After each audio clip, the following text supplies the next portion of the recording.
My dear students, welcome to second PUC class. For COVID-19 pandemic, we are engaging online classes in our college for study and to maintain social distance. So all of you join the college WhatsApp group and use it for your study in this academic year. I want to say one more thing. Before the start of my class, I congratulate all the students of second PUC or those make best performance in last result. I say special congratulations to two students who are scored 100 marks in economic subject. Now I start my class. For second PUC arts and commerce students, the study of entire economics is divided into two categories or the two part. The first part is microeconomics, then second part is macroeconomics.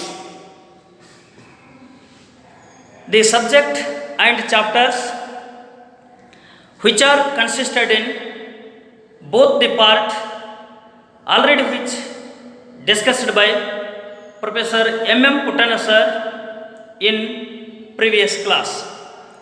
So today I start with first class with first chapter of microeconomics, that is introduction. The first chapter of introduction starts with simple economy and economic mechanism of unlimited needs or wants of the human beings and the limited resources which are used in production of the goods and services. ಆತ್ಮೀಯ ವಿದ್ಯಾರ್ಥಿಗಳೇ, ತಮಗೆಲ್ಲ ದ್ವಿತೀಯ PUC ವರ್ಗಕ್ಕೆ ಸ್ವಾಗತ ಕೋರುತ್ತಾ, COVID-19 ವಿಶ್ವವ್ಯಾಪಿ ಹರಡಿರೋದರಿಂದ ನಮ್ಮ ಕಾಲೇಜಿನಲ್ಲಿ ನಿಮ್ಮ ತರಗತಿಗಳ ವಿದ್ಯಾಭ್ಯಾಸಕ್ಕಾಗಿ ಹಾಗೂ ಸಾಮಾಜಿಕ ಅಂತರವನ್ನು ಕಾಯ್ದುಕೊಳ್ತಕ್ಕಂಥ ನಿಟ್ಟಿನಲ್ಲಿ ಆನ್ಲೈನ್ ವರ್ಗಗಳನ್ನು ತೆಗೆದುಕೊಳ್ತಾ ಇದ್ದೇವೆ. ತಾವೆಲ್ಲ ನಮ್ಮ ಮಹಾವಿದ್ಯಾಲಯದಲ್ಲಿ ಇದ್ದಂಥ ವಾಟ್ಸಪ್ ಗ್ರೂಪ್ಗಳಿಗೆ ಸೇರ್ಪಡೆ ಆಗುವ ಮೂಲಕ ಈ ಅಧ್ಯಯನಗಳ ಉಪಯೋಗವನ್ನು ಈ ವರ್ಷದ ತಮ್ಮ ಅಧ್ಯಯನಕ್ಕೆ ಅಳವಡಿಸಿಕೊಳ್ಳಬೇಕೆಂದು ಹೇಳುತ್ತೇನೆ. ನನ್ನ ವರ್ಗವನ್ನು ತೆಗೆದುಕೊಳ್ಳುವ ಮುಂಚೆ ಮೊಟ್ಟ ಮೊದಲಿಗೆ ಕಳೆದ ವರ್ಷದಲ್ಲಿ ಉತ್ತಮ ಫಲಿತಾಂಶದ ಸಾಧನೆಯನ್ನು ಮಾಡಿದಂತಹ ವಿದ್ಯಾರ್ಥಿಗಳಿಗೆ ಅಭಿನಂದನೆಗಳನ್ನು ಸಲ್ಲಿಸುತ್ತೇನೆ. ಅದರಲ್ಲಿ ಮುಖ್ಯವಾಗಿ ವಿಶೇಷ ಅಭಿನಂದನೆಗಳನ್ನು ಇಬ್ಬರು ವಿದ್ಯಾರ್ಥಿನಿಯರು ಅರ್ಥಶಾಸ್ತ್ರ ವಿಷಯದಲ್ಲಿ 100ಕ್ಕೆ 100ರಷ್ಟು ಅಂಕಗಳನ್ನು ಗಳಿಸಿರುವುದರಿಂದ ಅವರಿಗೆ ವಿಶೇಷ ಅಭಿನಂದನೆಗಳನ್ನು ಸಲ್ಲಿಸುತ್ತೇನೆ. ಈಗ ಈ ವರ್ಷಕ್ಕೆ ಸಂಬಂಧಿಸಿದಂಥ ಅರ್ಥಶಾಸ್ತ್ರದ ಅಧ್ಯಯನದ ವಿಷಯವನ್ನು ಆರಂಭ ಮಾಡುತ್ತೇನೆ. ದ್ವಿತೀಯ PUC ಕಲೆ ಮತ್ತು ವಾಣಿಜ್ಯ ವಿದ್ಯಾರ್ಥಿಗಳಿಗೆ ಸಂಬಂಧಿಸಿದಂತೆ ಅರ್ಥಶಾಸ್ತ್ರದ ವಿಷಯವನ್ನು 2 ಭಾಗಗಳಲ್ಲಿ ವರ್ಗೀಕರಿಸಿ ಅಧ್ಯಯನಕ್ಕೆ ಅಳವಡಿಸಲಾಗಿದೆ. ಅದರಲ್ಲಿ ಮೊದಲನೆಯ ಭಾಗವು ಸೂಕ್ಷ್ಮ ಅರ್ಥಶಾಸ್ತ್ರವಾಗಿದ್ದು, ಎರಡನೆಯ ಭಾಗವು ಸಮಗ್ರ ಅಥವಾ ವಿಶಾಲಾತ್ಮಕ ಅರ್ಥಶಾಸ್ತ್ರವಾಗಿದೆ. ಈ ಸೂಕ್ಷ್ಮ ಮತ್ತು ಸಮಗ್ರ ಅರ್ಥಶಾಸ್ತ್ರದಲ್ಲಿ ಒಳಗೊಂಡಂಥ ಅಧ್ಯಾಯಗಳನ್ನು ಹಾಗೂ ಅದರ ವಿಷಯವನ್ನು ಈಗಾಗಲೇ ಹಿಂದಿನ ಕ್ಲಾಸಿನಲ್ಲಿ ಅಥವಾ ಮೊದಲನೇ ಕ್ಲಾಸಿನಲ್ಲಿ ಪ್ರೊಫೆಸರ್ ಎಂ ಪುಟ್ಟಣ್ಣನವರು ಸರ್ ವಿವರಣೆಯನ್ನು ನೀಡಿದ್ದಾರೆ. ಈಗ ನಾನು ಸೂಕ್ಷ್ಮ ಅರ್ಥಶಾಸ್ತ್ರದ ವಿಷಯದ ಮೊದಲನೆಯ ಅಧ್ಯಾಯವಾದಂಥ ಪರಿಚಯದೊಂದಿಗೆ ಆರಂಭಿಸುತ್ತೇನೆ. ಪ್ರಥಮ ಅಧ್ಯಾಯ ಪರಿಚಯದಲ್ಲಿ ಒಂದು ಸರಳ ಆರ್ಥಿಕ ವ್ಯವಸ್ಥೆ ಅಥವಾ ಸಮಾಜವನ್ನು ಪರಿಗಣಿಸುವ ಮೂಲಕ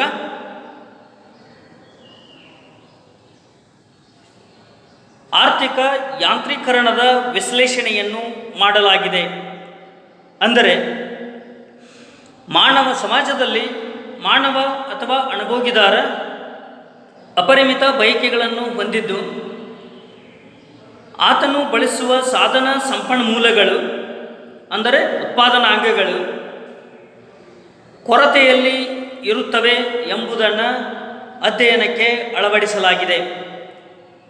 ಅಂದರೆ ಅಪರಿಮಿತ ಮಾನವನ ಬಯಕೆಗಳನ್ನು ಈಡೇರಿಸುವಲ್ಲಿ ಪರ್ಯಾಯ ಉಪಯೋಗಗಳನ್ನು ಹೊಂದಿದಂತಹ ಸಂಪನ್ಮೂಲಗಳು ಹೇಗೆ ಸರಕು ಸೇವೆಗಳ ಉತ್ಪಾದನೆಯಲ್ಲಿ ತೊಡಗುತ್ತವೆ ಎಂಬುದನ್ನು ಈ ಒಂದು ಅಧ್ಯಾಯದಲ್ಲಿ ಅಧ್ಯಯನವನ್ನು ಮಾಡಲಾಗಿದೆ.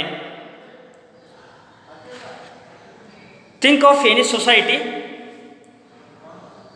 Are people in this society needs many goods and services in their ordinary life or everyday life, including food, clothing, shelter, transport facilities like roads, railways, postal service, and others various services like teachers and doctors also. ನೋಡಿ, ಪರಿಚಯದಲ್ಲಿ ಆರಂಭವಾಗುವುದು ಸರಳ ಆರ್ಥಿಕ ವ್ಯವಸ್ಥೆ ಅಥವಾ ಒಂದು ಸಮಾಜ. ನಾವು ಒಂದು ಸರಳ ಆರ್ಥಿಕ ವ್ಯವಸ್ಥೆಯನ್ನು ಅಥವಾ ಸಮಾಜವನ್ನು ತೆಗೆದುಕೊಂಡಾಗ ಆ ಸಮಾಜದಲ್ಲಿ ಇರ್ತಕ್ಕಂಥ ಜನರು ಅನೇಕ ಅಗತ್ಯತೆಗಳನ್ನು ಹೊಂದಿರುತ್ತಾರೆ. ಅಂದರೆ ಆಹಾರವಾಗಿರಬಹುದು, ಬಟ್ಟೆಯಾಗಿರಬಹುದು, ಮನೆಯಾಗಿರಬಹುದು, ಅಂಚೆ ಸೇವೆಗಳಾಗಿರಬಹುದು ಮತ್ತು ಸಾರಿಗೆಯ ವ್ಯವಸ್ಥೆಗಳಾದಂಥ ರಸ್ತೆ ಸಾರಿಗೆಯಾಗಿರಬಹುದು, ರೈಲು ಸಾರಿಗೆಯಾಗಿರಬಹುದು. ಇವುಗಳ ಜೊತೆಗೆ ಇನ್ನಿತರ ಸೇವೆಗಳಾದಂತಹ ಶಿಕ್ಷಕರ ಸೇವೆಯಾಗಿರಬಹುದು ಮತ್ತು ವೈದ್ಯರ ಸೇವೆಗಳಾಗಿರಬಹುದು. ಈ ಎಲ್ಲ ಅವಶ್ಯಕತೆಗಳನ್ನು ಪ್ರತಿಯೊಂದು ಸಮಾಜದಲ್ಲಿ ಅಥವಾ ಒಂದು ಸರಳ ಆರ್ಥಿಕ ವ್ಯವಸ್ಥೆಯಲ್ಲಿ ಪ್ರತಿಯೊಬ್ಬ ಅನುಭೋಗಿದಾರನು ಹೊಂದಿರುತ್ತಾನೆ ಎಂಬುದನ್ನು ಇಲ್ಲಿ ನಾವು ಪರಿಗಣಿಸಬೇಕಾಗುತ್ತದೆ. In fact the list of individuals needs or wants of the goods and services is so large, but every individual has some amount of only few of goods and services that he would like to use in his everyday life. ಇನ್ನು ವೈಯಕ್ತಿಕವಾಗಿ ಒಬ್ಬ ವ್ಯಕ್ತಿಯ ಅಗತ್ಯತೆಗಳನ್ನು ನಾವು ಪಟ್ಟಿ ಮಾಡಿದಾಗ ಅದು ಅತ್ಯಂತ ದೊಡ್ಡದಾಗಿರುತ್ತದೆ. ಅಂದರೆ ಪ್ರತಿಯೊಬ್ಬ ವ್ಯಕ್ತಿಗೂ ಅಪರಿಮಿತ ಬಯಕೆಗಳಿರೋದರಿಂದ ಆತನ ಅಗತ್ಯತೆಗಳು ಕೂಡ ಅಪರಿಮಿತವಾಗಿರುತ್ತವೆ. ಆದರೆ ಆತ ಹೊಂದಿದಂತಹ ಸರಕು ಸೇವೆಗಳ ಪ್ರಮಾಣವು ಆತನ ಅಗತ್ಯತೆಗಳಿಗೆ ತಕ್ಕಂತೆ ಅತ್ಯಂತ ಕಡಿಮೆ ಆಗಿರುತ್ತದೆ. ಅಂದರೆ ಯಾವ ಸರಕು ಸೇವೆಗಳನ್ನು ನಾವು ನಿತ್ಯ ಜೀವನದಲ್ಲಿ ಬಳಕೆ ಮಾಡಲು ಬಯಸುತ್ತೇವೆಯೋ ಆ ಸರಕುಗಳಿಗೆ ಹೊಂದಾಣಿಕೆ ಮಾಡಿದಂತೆ ನಮ್ಮ ಬಳಿ ಇರತಕ್ಕಂಥ ಸಂಪನ್ಮೂಲಗಳು ಅತ್ಯಂತ ಕಡಿಮೆಯಾಗಿರುತ್ತವೆ ಎಂದು ಇದರ ಅರ್ಥ. For example, a family farm may own a plot of land, some grains farming implements, and also the labor services of the family members. ಉದಾಹರಣೆಗೆ ಒಂದು ಕುಟುಂಬವನ್ನು ತೆಗೆದುಕೊಂಡಾಗ ಅಥವಾ ಕೃಷಿ ಕುಟುಂಬವನ್ನು ತೆಗೆದುಕೊಂಡಾಗ ಆ ಕೃಷಿ ಕುಟುಂಬವು ಸ್ವಂತ ಜಮೀನನ್ನು ಹೊಂದಿರಬಹುದು, ಆಹಾರ ಧಾನ್ಯಗಳನ್ನು ಹೊಂದಿರಬಹುದು, ಕೆಲವು ಕೃಷಿ ಸಲಕರಣೆಗಳನ್ನು ಹೊಂದಿರಬಹುದು. ಅದರ ಜೊತೆಗೆ ತನ್ನ ಕುಟುಂಬದ ಸದಸ್ಯರ ಶ್ರಮದ ಸೇವೆಯನ್ನು ಕೂಡ ಹೊಂದಿರಬಹುದು. Another one side, a weaver may have some yarn, some cotton, and other instruments required for weaving cloth. ಇನ್ನು ಒಬ್ಬ ನೇಕಾರರನ್ನು ಪರಿಗಣಿಸಿದಾಗ ನೇಕಾರನು ಸ್ವಲ್ಪ ಮಟ್ಟಿನ ನೂಲನ್ನು ಹೊಂದಿರಬಹುದು, ಹತ್ತಿಯನ್ನು ಹೊಂದಿರಬಹುದು ಮತ್ತು ಬಟ್ಟೆ ತಯಾರಿಕೆಯನ್ನು ಮಾಡಬಹುದಾದಂತಹ ಸಲಕರಣೆಗಳನ್ನು ಹೊಂದಿರಬಹುದು. The consideration of teachers in the local schools has the skills required to impart education to the students. ಇನ್ನು ಶಿಕ್ಷಕರು ಅಥವಾ ಶಿಕ್ಷಕಿಯರನ್ನು ಪರಿಗಣಿಸಿದಾಗ ಒಂದು ಸ್ಥಳೀಯ ಶಾಲೆಯಲ್ಲಿ ಅಧ್ಯಯನ ಮಾಡತಕ್ಕಂಥ ವಿದ್ಯಾರ್ಥಿಗಳಿಗೆ ಬೋಧನೆಯನ್ನು ಅಥವಾ ಪಾಠ ಪ್ರವಚನವನ್ನು ಮಾಡತಕ್ಕಂತಹ ಕೌಶಲ್ಯವನ್ನು ಹೊಂದಿರಬಹುದು. Some others in society may not have any resources accepting their own labor services.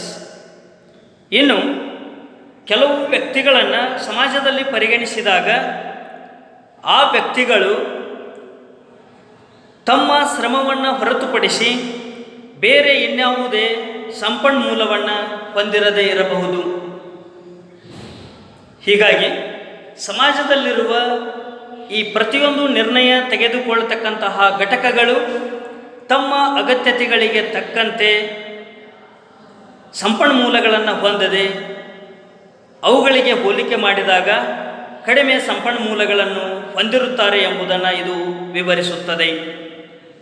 Each of these decision making units can produce some goods and services by using the resources and these peoples will get goods and services are need to them by selling of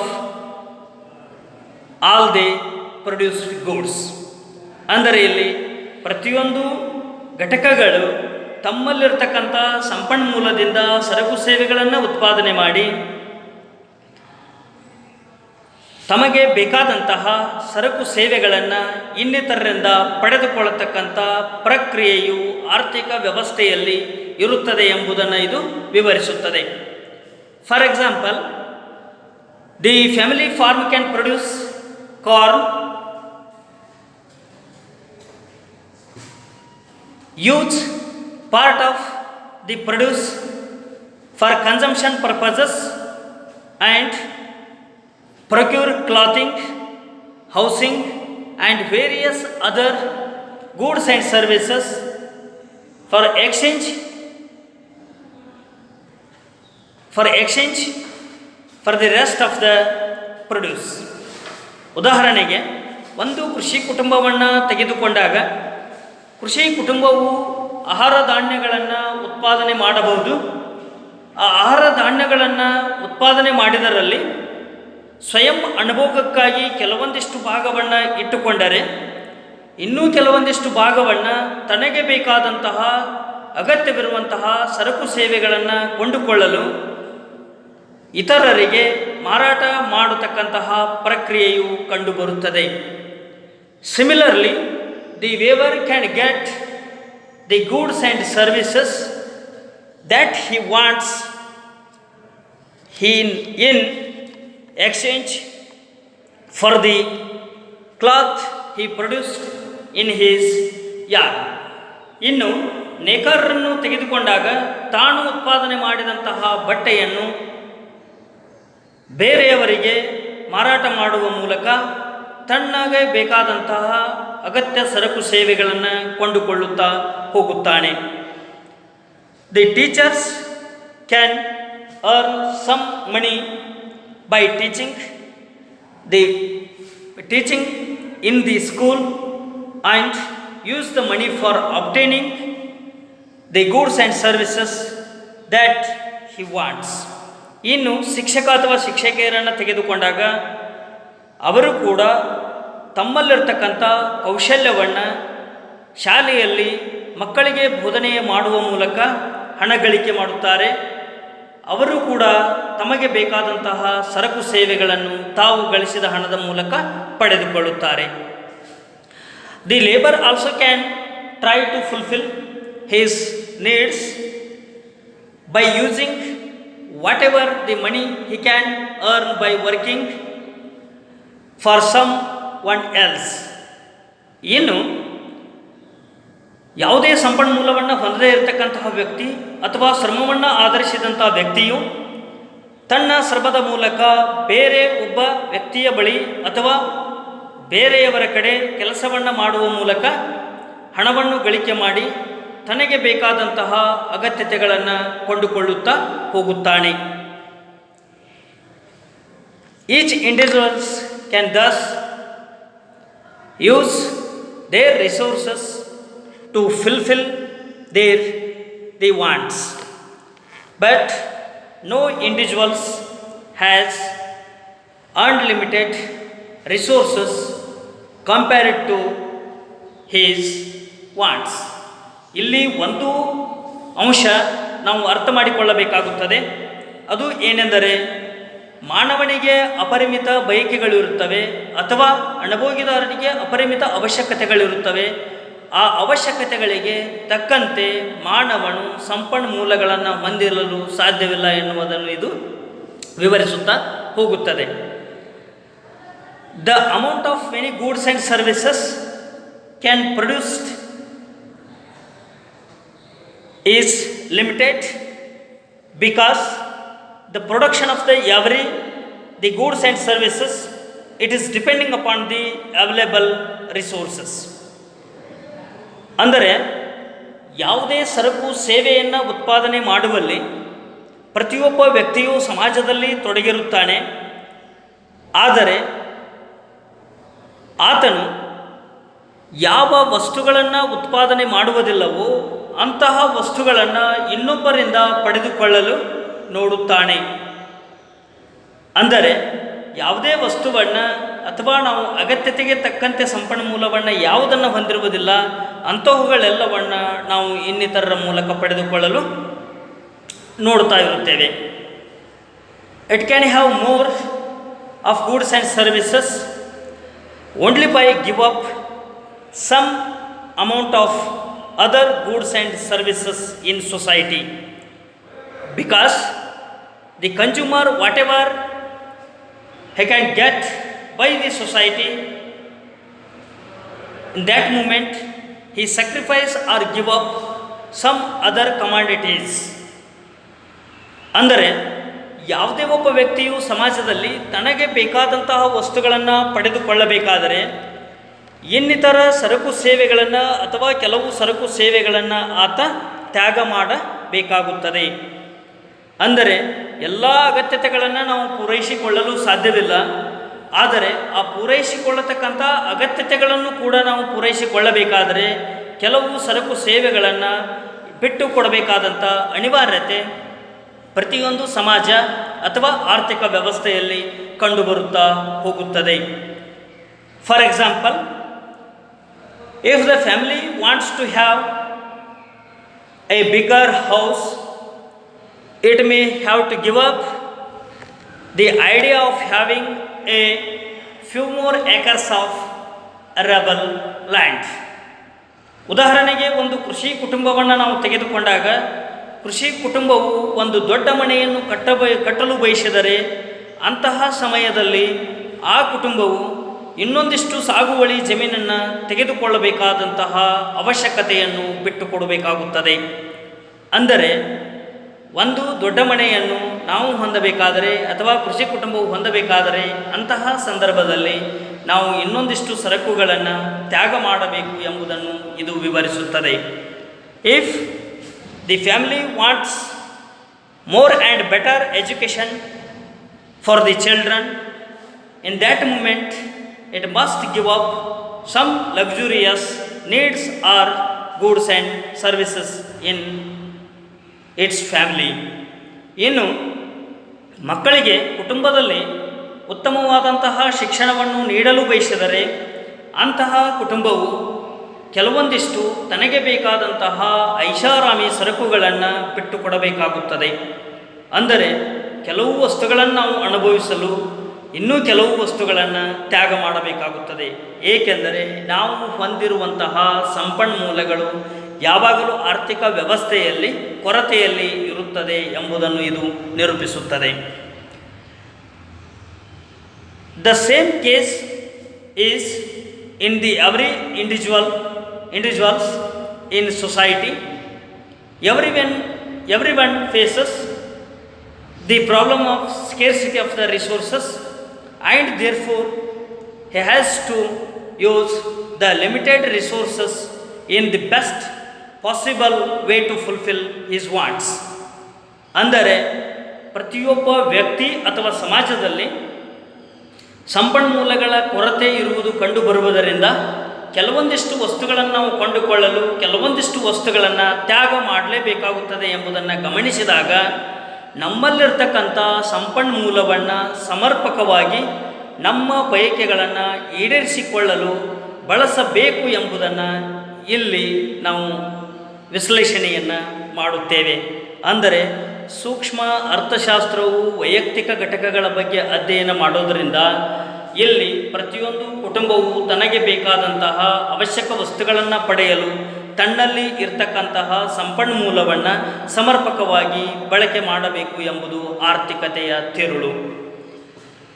in generally every individual in society is engaged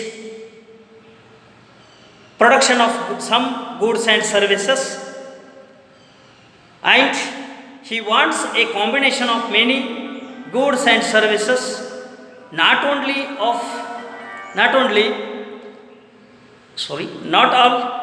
of which are produced by him. ಅಂದರೆ ಪ್ರತಿಯೊಬ್ಬ ವ್ಯಕ್ತಿಯು ಸಮಾಜದಲ್ಲಿ ಸಾಮಾನ್ಯವಾಗಿ ಸರಕು ಸೇವೆಗಳನ್ನು ಉತ್ಪಾದಿಸುವಲ್ಲಿ ತೊಡಗಿರುತ್ತಾನೆ. ಆದರೆ ತಾನು ಯಾವ ವಸ್ತುವನ್ನು ಉತ್ಪಾದನೆ ಮಾಡುವುದಿಲ್ಲ, ಅಂತಹ ವಸ್ತುಗಳನ್ನು ಬೇರೆಯವರಿಂದ ಪಡೆಯಲು ನಿರೀಕ್ಷೆಯನ್ನು ಮಾಡ್ತಾ ಇರ್ತಾನೆ.